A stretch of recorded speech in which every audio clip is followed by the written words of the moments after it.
परिचय। वह कौन सा एक पदार्थ है जिसके बगैर पृथ्वी पर जीवन असंभव हो जाएगा?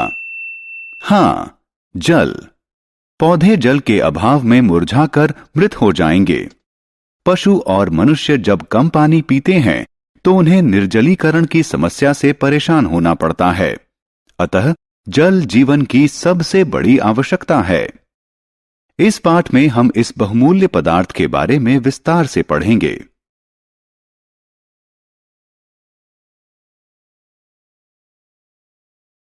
उद्देश्य।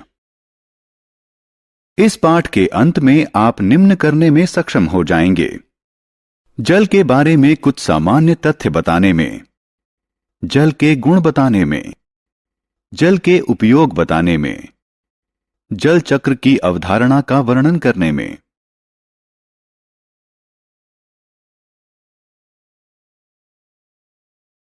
जल के बारे में सामान्य तथ्य।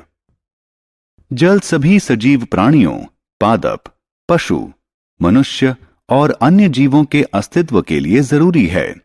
यह नदी, तालाब, समुद्र और धारा के रूप में पृथ्वी के 70% हिस्से में मौजूद है और इसी कारण धरती अंतरिक्ष से दिखने पर नीली दिखाई देती है। दरअसल जल की प्रचुरता के कारण पृथ्वी को नीले ग्रह का खिताब मिला है।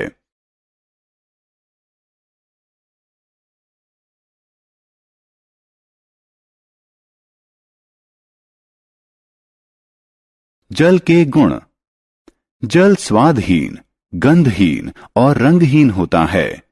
यह बहुत से पदार्थों को घुला देता है, इसलिए इसे सार्वत्रिक विलायक कहते हैं।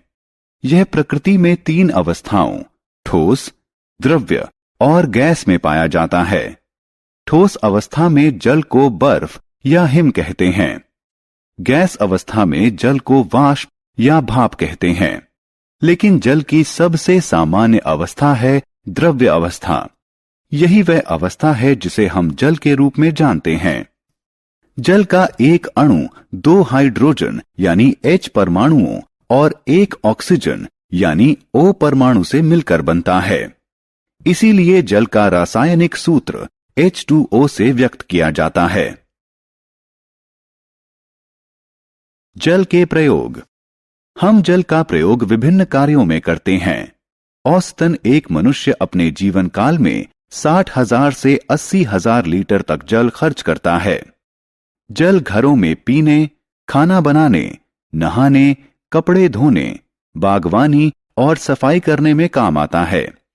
सिंचाई की सुविधा से कृषि उपज बढ़ती है और विश्व की बढ़ती जनसंख्या के लिए आवश्यक अनाज उपजाने में सहायता मिलती है। सिंचाई मौसम के उतार चढ़ाव के समय में सुरक्षा का काम करती है। जल का प्रयोग उद्योगों में भी शीतलन की प्रक्रिया में होता है। यह बहुत से उद्योगों में विलायक के रूप में काम करता है। इसका उपयोग बिजली उत्पादन में भी होता है।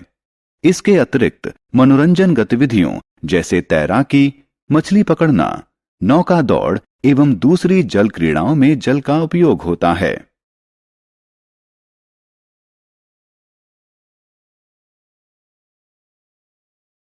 क्या सारे जल पीने योग्य होते हैं? पृथ्वी पर उपस्थित 97% जल खारा जल है। अतः यह गृहवासियों, कृषि और उद्योगों के उपयोग के लिए सुरक्षित नहीं है।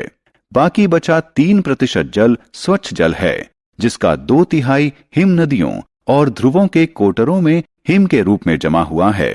इसका अर्थ है कि पृथ्वी पर उपलब्ध कुल जल का 1% ही हमारे उपभोग के लिए उपलब्ध है।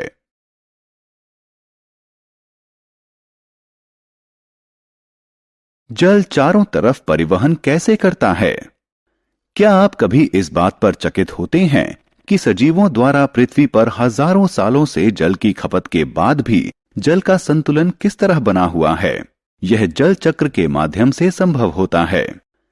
जल का द्रव से गैस और फिर गैस से पुनः द्रव्य बनने की दोहराव प्रक्रिया को जल चक्र कहते हैं। जल चक्र के 4 निम्न प्रमुख चरण हैं: वाष्पीकरण, संघनन, अवक्षेपण और संग्रहण।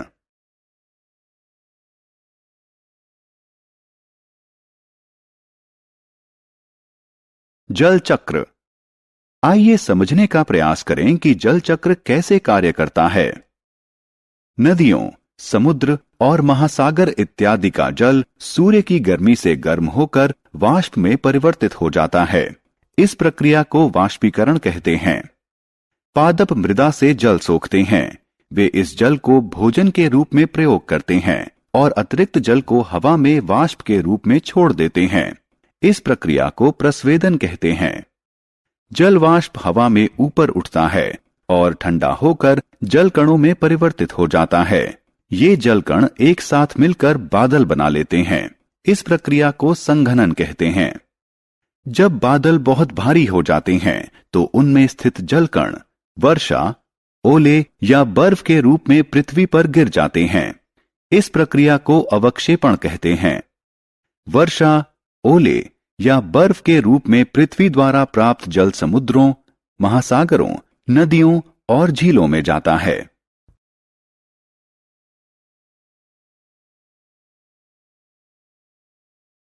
सारांश। आइए हमने जो कुछ सीखा है उसे संक्षेप में दोहराएं। जल जीवन के लिए आवश्यक है। जल वाष्प, वाष्पीकरण और प्रस्वेदन द्वारा वायु में मिल जाता है। जल वाष्प छोटे जल कण बनाने के लिए वायु में संघनित हो जाते हैं जो बादल की तरह नजर आते हैं।